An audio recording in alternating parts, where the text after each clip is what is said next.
Breaking news, ব্রাজিলের president Luiz Inacio Lula da Silva star forward নেইমারকে international football থেকে অবসর না নিতে এবং তার সিদ্ধান্ত ফিরিয়ে নিতে অনুরোধ করেছেন। প্রেসিডেন্ট লুলা বলেছেন তিনি 2030 সালের বিশ্বকাপে নেইমারকে মাঠে খেলতে দেখতে চান। তিনি দৃঢ়ভাবে বিশ্বাস প্রকাশ করে বলেছেন যে ব্রাজিল 2030 সালের বিশ্বকাপ জিতবে এবং নেইমারই ক্যাপ্টেন হিসেবে সেই ট্রফি তুলবে।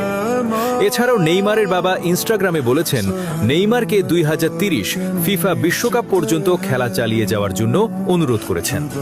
নেইমার সিনিয়র কলন নেইমারের বাবা মা বলেন, একজন বাবা হিসেবে তোমার কাছে আমার একটাই চাওয়া, তুমি যেন তোমার মতো করে সামনের সময়টুকু ফুটবল খেলা চালিয়ে যাও।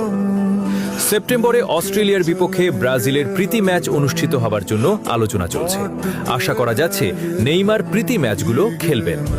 ভক্ত হিসাবে চাওয়া, তুমি আরেকবার ফিরে এসো প্রিয় নেইমার। জুনিয়র, আপনারা কি বলেন? বস, প্লিজ কাম ব্যাক।